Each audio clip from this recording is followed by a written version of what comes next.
Great. All right. Hello, everybody. My name is Epple. Welcome to week 2 of Intro to Computer Science. Now, last week, just to go over quickly as a recap, we talked a little bit about the what computer science is, what being in the computer science industry looks like, some options that are out there, and we also had a chance to take a crack at coding ourselves. As part of that coding, we held our workshop last Friday, and throughout the workshop, if you attended, you probably tried out a little bit of printing and some simple arithmetic here and there. Today, we'll be going over some functions, I/O, variables, and types. All right, let's go to the next slide. Oh, and just a quick word before we get started too much. Throughout any time, if you have a question and you want to ask me about it, feel free to, jump up and down, ask in the Discord, ask on Twitch chat. If I see you here in VR, I'll call it on you, and we'll take breaks in the middle to address some questions from Discord and Twitch as well.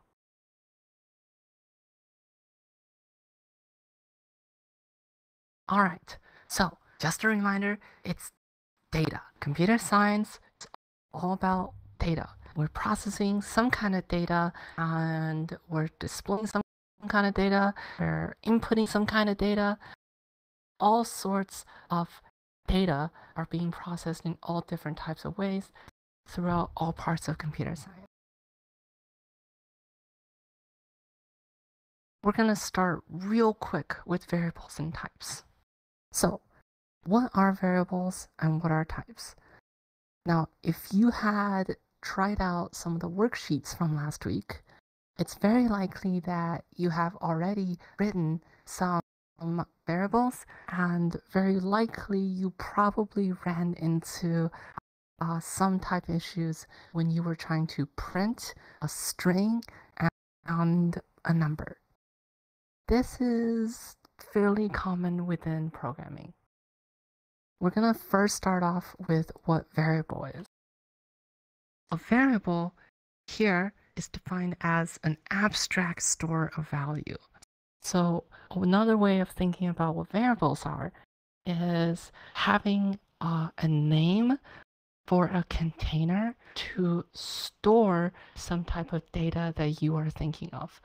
So in the case of math, if you're doing, let's say, a plus b equals c, every single one of those would be a variable. C would be your answer, A would be perhaps a number, and B could be another number. And how does using variables work? So inside of Python, we can see here specifically that we are using this equal sign to assign a value to a variable. In Python, you do not need to define a variable before beginning to assign to it. In other language, you may have to define what a variable is at the very beginning on the first time that you're using it. In Python, some magic is done for you. The equals operator here is what's called an assignment operator. Within Python, the assignment operator sets the value of one thing to another, going from left to right. Sorry, I mixed up my left and rights. And in this case, we can see here, A is set to 1, B is set to 2, and C is set to A. Now, can anybody tell me what you think C contains here? If we type print C, what would we see? See someone jumping over here. Yes. Sage. 1, yes. And I saw Ashley say this as well. And I heard some things in the Discord, so I assume some other people have typed out numbers. The answer here is indeed 1. We are actively setting the value of C to the value of A, which was set to 1 above.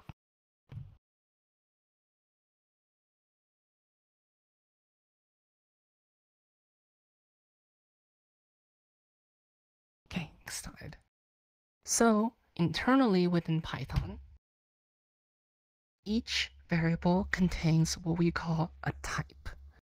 What type means is the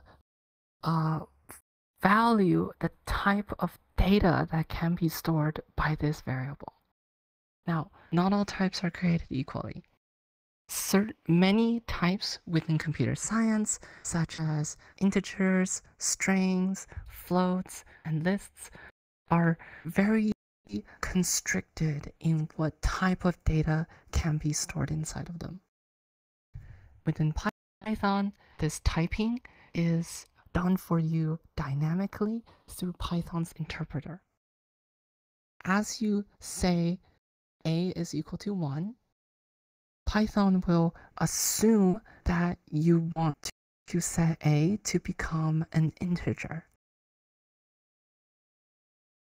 And same with the string here. If you do hi, 1.1, and then a list. So we're gonna not cover every single type available to us within Python. However, we will cover these 4 types since they are some of the most commonly used types within Python. An int, also known as an integer, is whole numbers. Basically, anywhere from negative, very, very large number in every single programming language. It's a little bit different what the limits of ints are, but for our purposes, you can think of it as a negative large whole number to 0 to a positive large whole number. And when I say whole number, I mean they do not have decimals. Strings are fairly self-explanatory. Strings are a collection of characters that makes up what we know in English as a word. And sometimes it may not be a word, it could just be a collection of random characters. Floats contain decimal points, and therefore they can be used to perform more irrational arithmetic. And finally, we have a list. A list is not necessarily a type within Python, but it is a collection of types. In this case, our list contains a bunch of integers. And we'll show you a little bit more about lists in later lessons.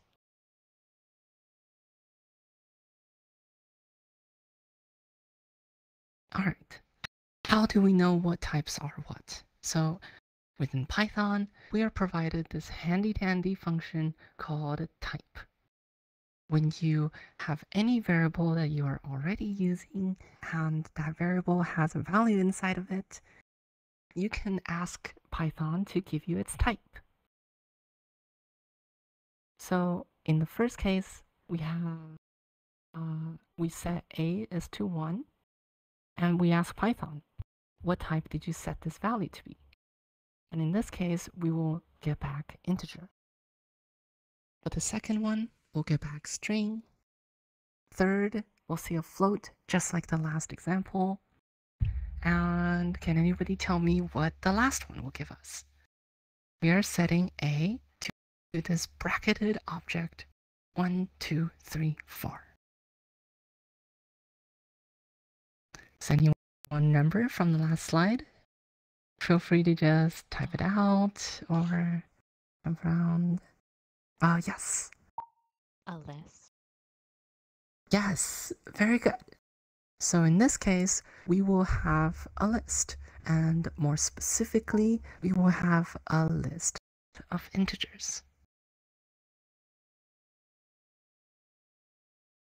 Oh, another note, This is very specific to Python and some other interpreted languages, but usually speaking, what we are doing here is we're actually setting a to numerous different types throughout the function, throughout the program as it runs. If this was one continuous program, one of the problems we will see in other languages is that if you set a originally to be an integer, that variable can no longer be set to a different typing unless you first redefine it. This is not the case in Python. Python will redefine this for you. So for all intents and purposes, if you're using Python, you are free to reuse any variable that has any type as long as you don't hard code its typing.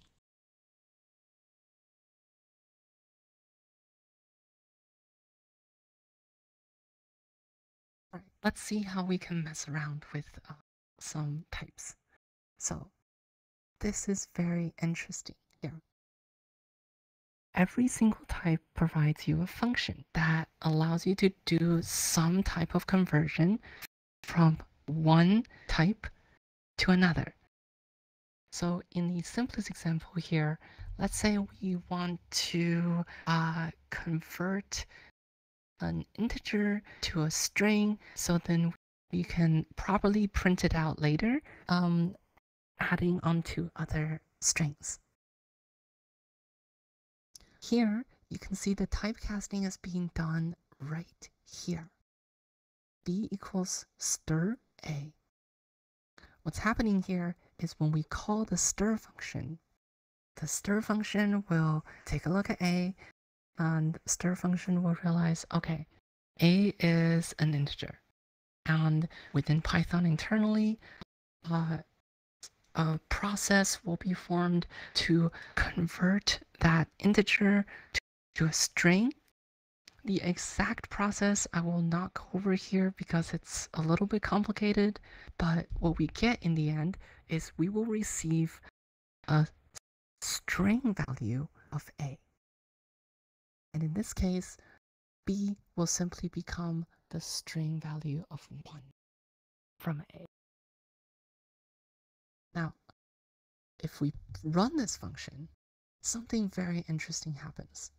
Because if we know from our last week's worksheet, when we add strings together, it is a different behavior as compared to adding integers or numbers together. I can answer this question real quick. If we set A to the integer 1 and we add two of them together, here we will print out 2. But can anybody tell me what they think the answer to B plus B is? This is a little bit tricky.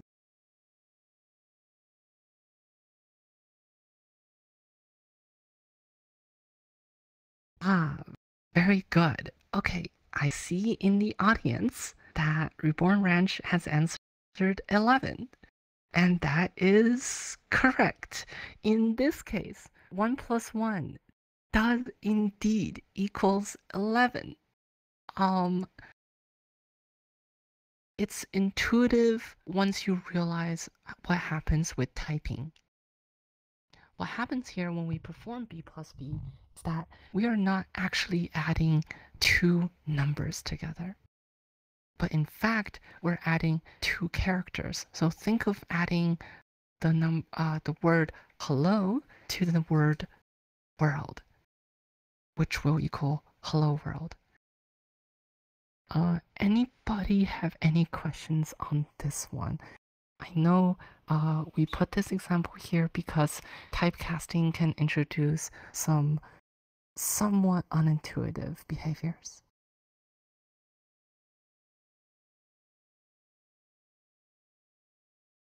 All right, cool. Any questions from Discord or Twitch that I missed?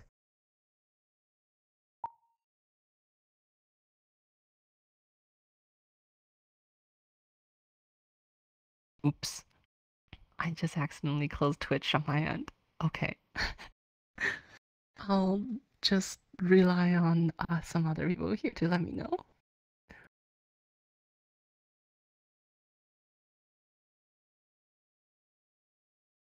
No questions? Cool, cool.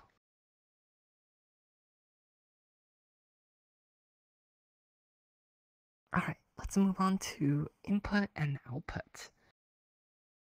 As I talked about earlier, computer science is all about taking in some type of data, doing some kind of processing with that data, and then outputting that data, usually in a more useful way. Here, with basic input and output, I'm going to show you how we can do some more dynamic tasks within Python so that we can get more useful programs based on what the user, whoever is using your program, and that could be you, more use. I feel like I just said use like 8 times. All right, let's take a look real quick at this simple input here. So within Python, we will have a simple input function. And this input function essentially will ask the user to provide some type of data within the console. And we'll showcase more of this during the workshops as well. But for the current use case, here we are setting X to an input from the user. This input also has a prompt. So when you run this program, what you will see is the console will have enter your name. And we, as the user using this program, will be able to type in basically anything we want. This input line will then pass back whatever the user typed in and put that into the variable X. Finally, we'll call print on the word hello and X. So if I were using this program and I was asked to enter my name, I type in Epple, the program will respond to me, hello, Epple. And if Lucia was using this program, then she can type in Lucia, and the program will respond, hello, Lucia. Same with everybody else here that types in their name or whatever you want to type in. And just a very important note here. Keep in mind of the type. If you're doing arithmetic and you're asking input from the user, do know that by default, all inputs come in as strings. So if you ask the user for 2 numbers and they type in 1 and 1, and you add those 2 numbers together without doing any typecasting, you'll end up with 11. And you'll tell the user 1 plus 1 is equal to 11, which could be right. You can argue that. So if you're doing arithmetic or anything else that requires other types, you will need to perform typecasting on the inputs.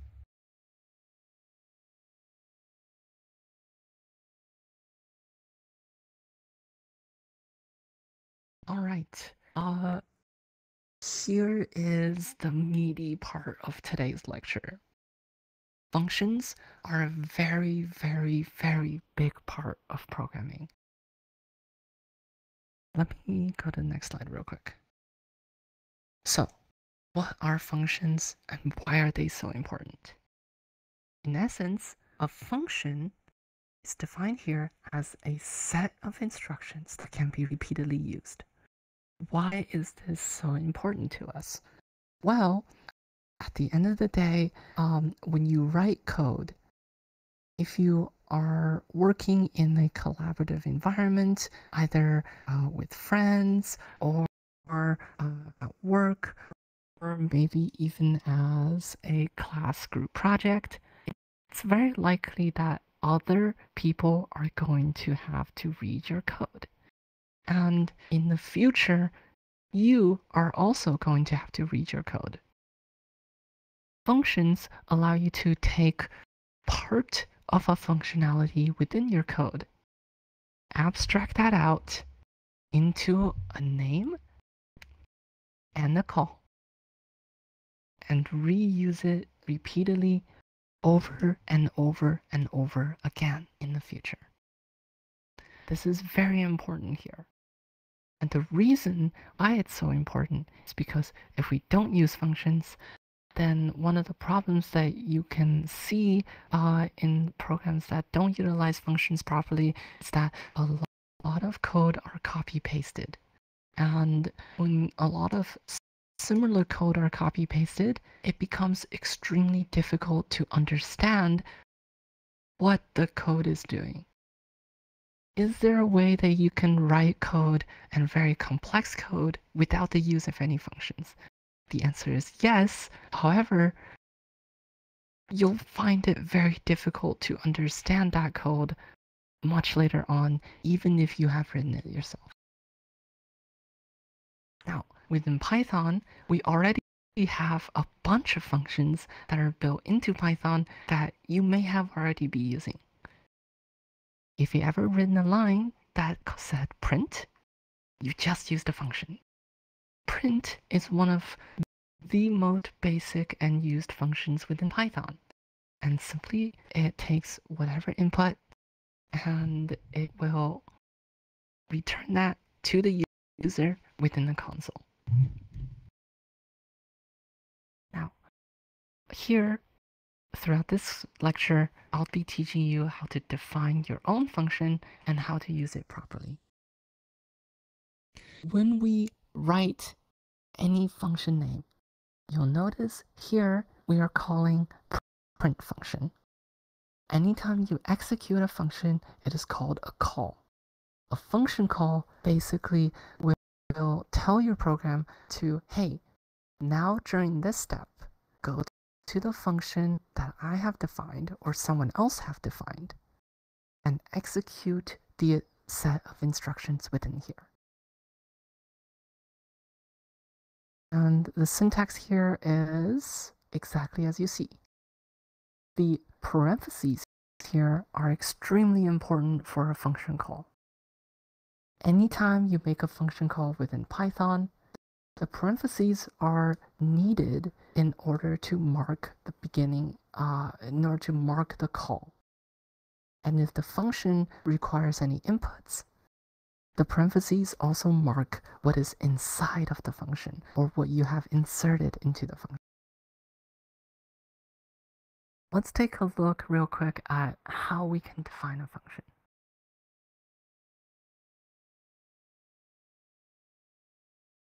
Alright, so here is the breakdown. We are defining a very simple function here called add. In Python, in order to define a function, you first have to start with certain keywords.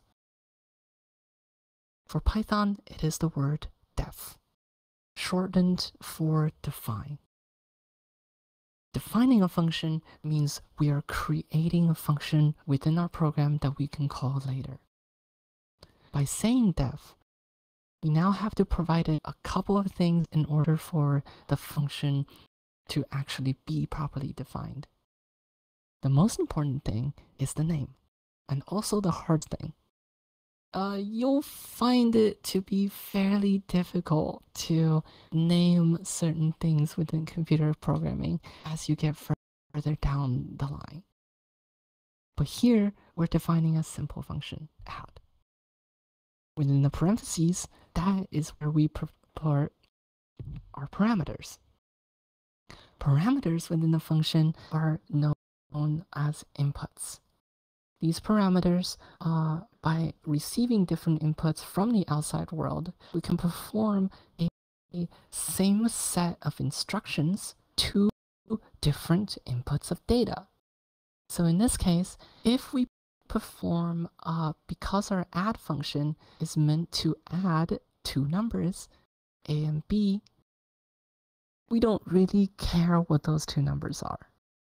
As long as the user running the add function is providing us two numbers, we will provide back the answer.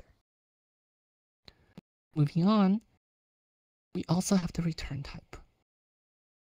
Any function that returns something, this process is called returning a value. When you return a value, the function is giving back to where it's originally being called the end processed data from its inputs. Sometimes you have inputs, sometimes you don't, but we'll show you an example of what that input and output looks like later. Finally, over here, we call this the function body. Anything inside of the function that defines what the function does and how it does it is called the body. By using the word return, we are telling Python that within the function add, we will provide back data. And here we can say that we are returning A plus B. And we'll also notice that our input parameters have types as well. Here, both our input parameters are integers, and therefore our add function will only take in integers. If you define the add function this way, and you provide the add function different types, Python will yell at you, and you'll likely get an error inside of your code.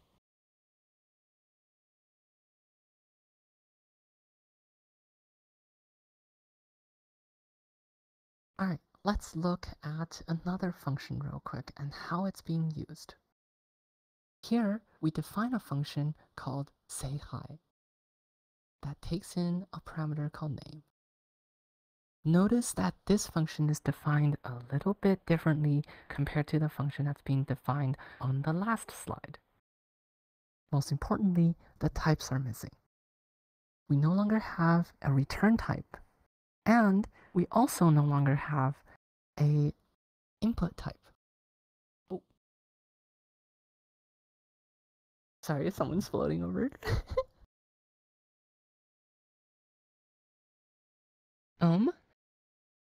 Sorry, where was I? My train of thought got lost. Oh yes. So, here we're providing a comment underneath the function to kind of document what this function is going to do. For these simple functions, it might not be needed, but for more complicated functions, it is recommended for you to leave a comment just to let both other people and your future self know what this piece of code does. Another difference that you'll notice here is inside of sayHi, we are just printing a certain phrase, and we're printing the input parameter that we have received up top. Notice that we are not returning anything. It is okay for functions to not return anything. That is entirely optional. In other languages, these are called void functions.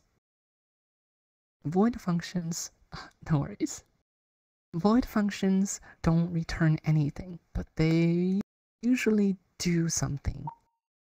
In our case, our function prints to the console. So let's take a look at how it uses. Here on the bottom line, we're going to ask the user for their name, and we're going to set that value into name. After setting that into name, we're then going to call our function that we have defined above, say hi, with the name that we have received from our user. When we receive this, this is what's going to happen. Let's say I type in Epple. Epple will be set to name and then passed through this function, through the parameter, into the print function here. The print function is going to do some stuff in the back, and we are eventually going to type out, I'm watching you type, Apple. And you can see how this could be useful, because now, instead of copy pasting this print function 100 times, if you need to use this functionality 100 times, we can now simply just call say hi multiple times.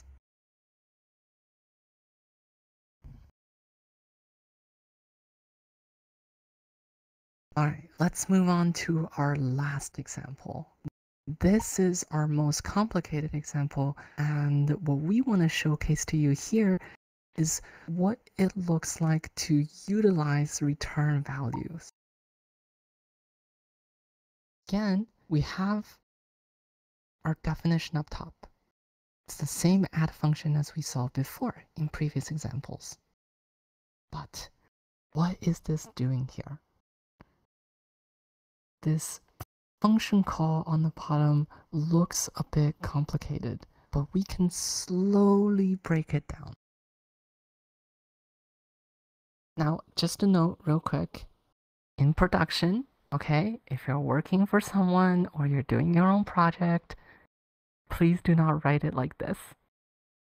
This is very difficult to read. Maybe if, since Lucia's in chat, maybe Lucia can show you an example of how she would write this. But for our purposes, let's analyze. What is happening? Well, let's start with here. We will start on the innermost add function. When we call add 3 plus 4, we are pushing the values 3 and 4 into A and B inside of the add function. The add function will receive 3 and 4 and add them together and return it. So if you think about it this way, essentially what we're doing is we're computing a long list of additions piece by piece. First, Python actually runs this set of functions not in the way that I'm describing here. It runs it forwards. What I mean by that is it runs this add first. When this outmost add is ran, we are providing it 1, and we're saying, hey, call this larger function to get its value. Now, obviously, because we have defined the add function as a function that can only receive integers, we can't obviously give it a function, but we can give it a function that returns an integer. And so we are now pushed down the stack. We're pushed down this chain of instructions that will execute in order and then pass this data back slowly to give us the final answer. In the second layer, when we call add 2 and another add function, we're doing the same thing. We're saying, hey, call the add function with A being 2 and B being the value of this inner function. And finally, this inner function is started. Note that the outer functions have not fully executed, because as part of the outer functions calls, we are slowly calling each inner function piece by piece until we get the result. So we end up here with add 3 plus 4. That returns 7. And this data is passed back out into the second layer. So instead of having add 2 and a function, we now have add 2 and 7. Given that logic, can anybody here or in Discord or Twitch tell me what they think this print will output?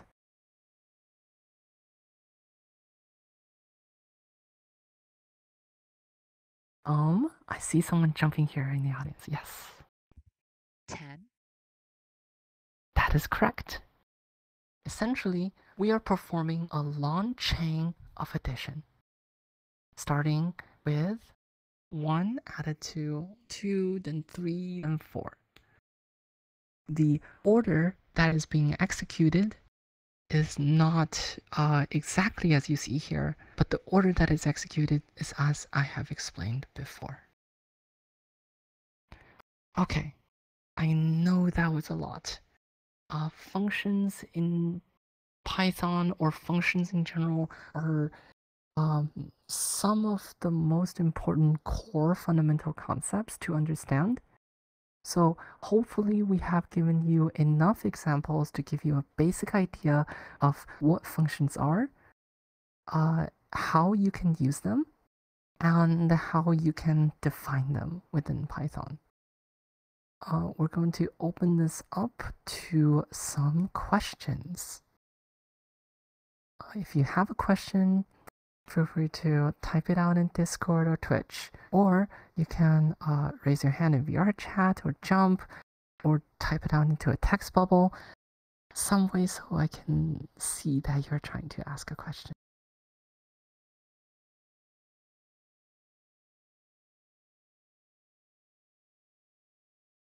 I see a question here. How did the last function equal 10 when one of the previous strings equaled 11? You are asking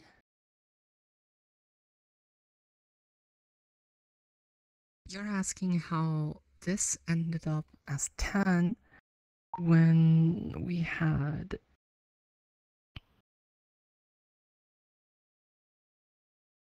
Oops, sorry. Let me jump back a bit.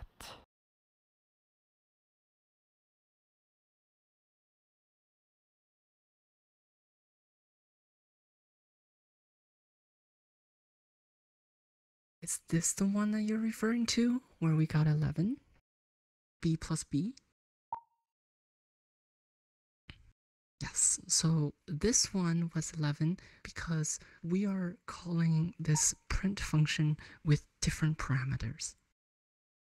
In this B print function, we're adding the string 1 to the string 1. And that's how we received 11.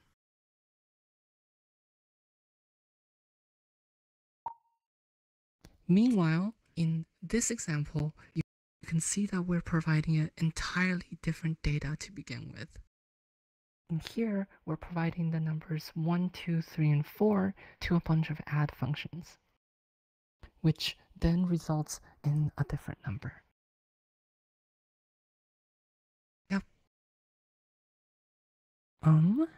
Any other questions?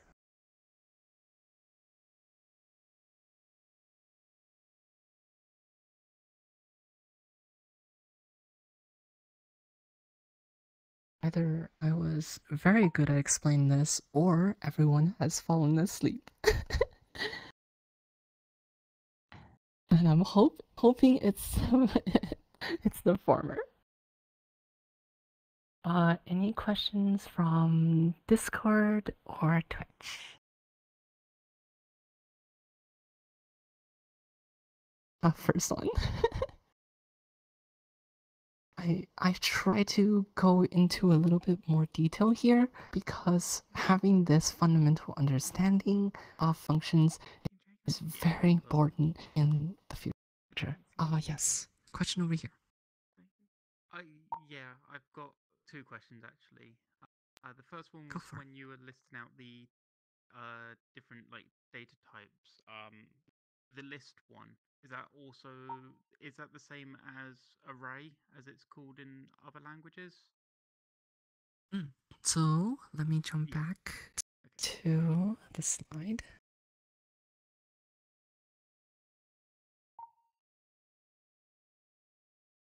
Right here. So the question was, for when we were showing out different types, we showed off list, which is a collection of types. The question here is this the same as arrays in other languages? I assume you may be asking about either Java or maybe C++ or C++. maybe JavaScript. Yeah. C++. Okay, so lists are most similar to C++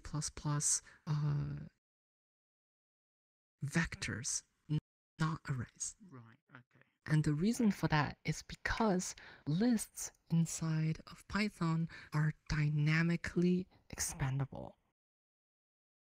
Meanwhile, Right, okay. in C++, only vectors are dynamically expandable. Arrays or lists in C++ are immutable in terms of size. And what was your second question? The second, is it possible to define functions in a separate file and then import that file into your main program file? Yes.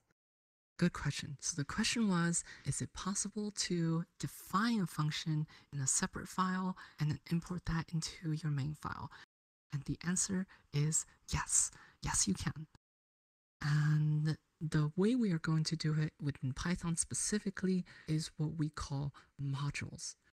Modules will be teaching you more later on, I think in maybe week 5 or 4 or something like that, where we will be showing you how we can use objects and classes and modules to more easily organize your code.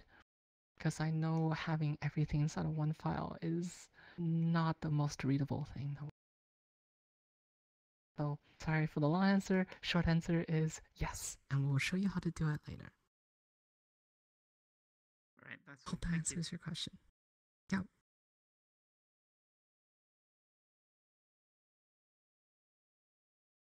Got a question from Discord. What do the commas mean in Python? Do they have any kind of significance? I'm assuming like in an array. Yes. So, question was, what do commas have in terms of significance in Python? Within Python, commas can be used a number of different ways. Here, when we're defining list, you can see that Pythons are used to separate the different types and objects within this list. However, if we jump into, let's say, a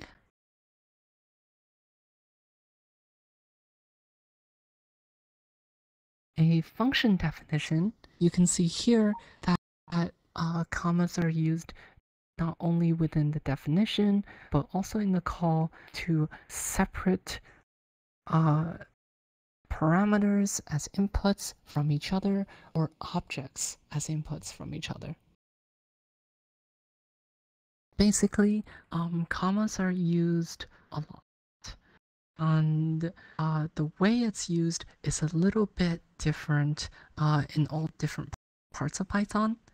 The simple way of kind of thinking how commas work within Python is that they separate values from each other. Hope that answers your question.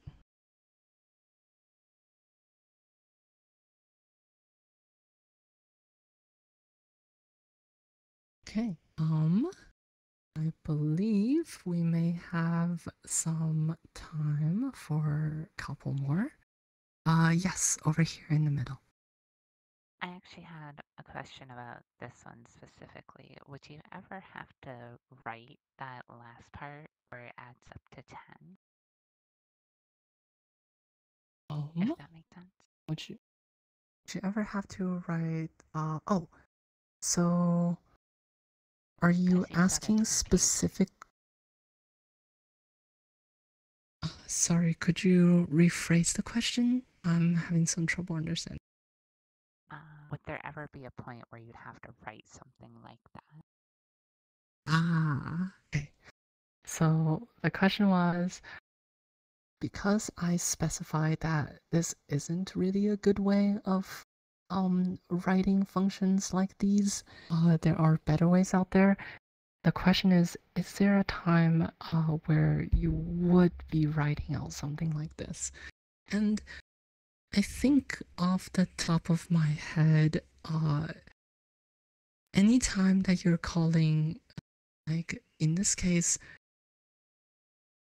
through 2 or 3 functions together, you can probably split it out into smaller calls. And using variables, you can separate them and make them more readable. However, there are a couple of very special cases where you would. Number one is functional programming.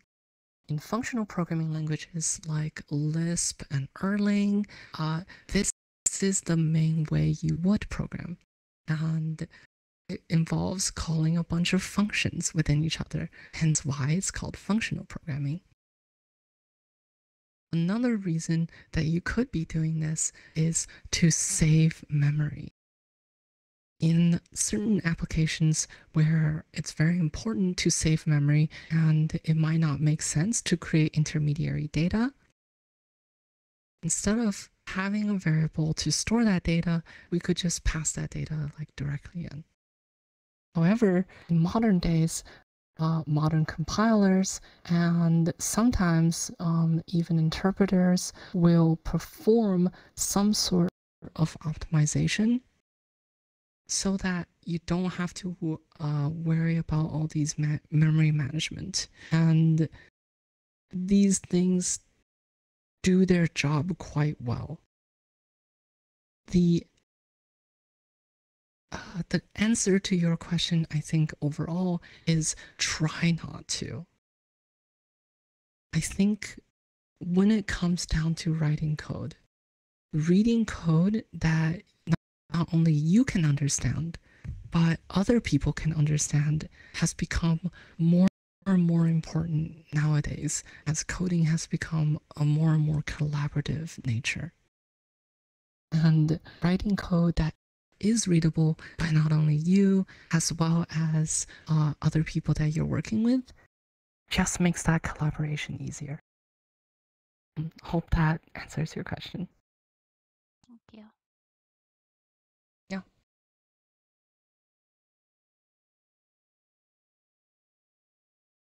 Right. Since we have some time, right here. How could you optimize the code? Like, for example, making more lines. Would that use higher processing power due to more calls the computer has to, I assume you mean manage? So, question from the audience here: how would you optimize this code? We are going to try to optimize this code for readability.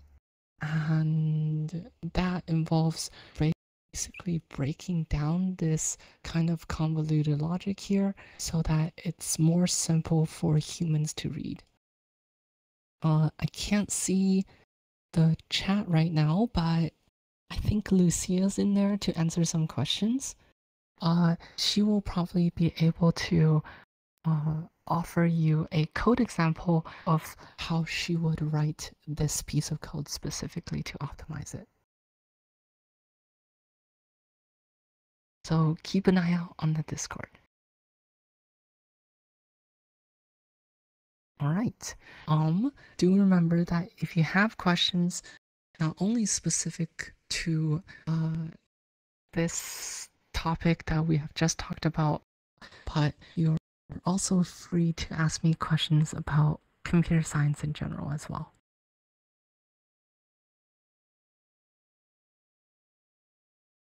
I'm gonna do a quick time check. Do we have any questions from Discord or Twitch?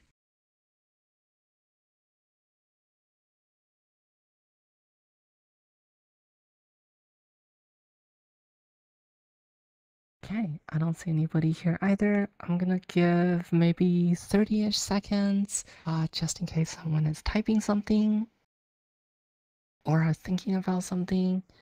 Otherwise, yes. Ashley asks, what's the arrow pointing at the end for?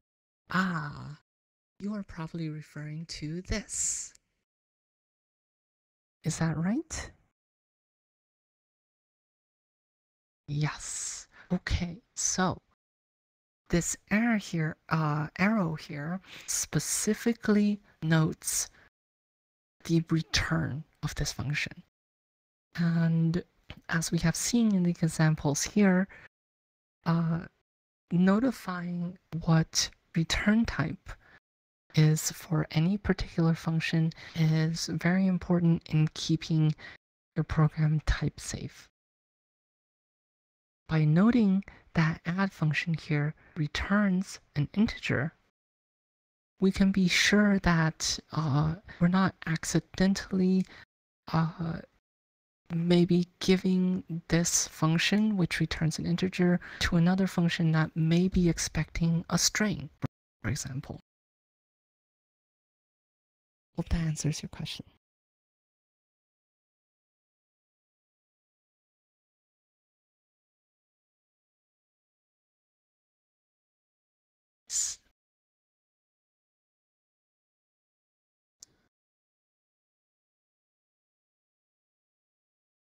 All right.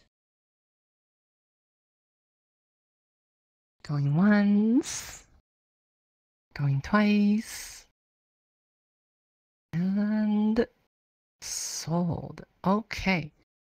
We're going to end week 2's lecture here. Keep in mind that we have this week's workshop in about 2-ish days from now. About an hour before where this session started, we will be hosting the workshop in Discord. It will be a combined lesson between Lucia and I, and we will provide you some worksheets that you can try out. And we will specifically be going over the topics covered throughout this week. So hope to see you there. We will send out more information and pings on top of that. Yes, Rory.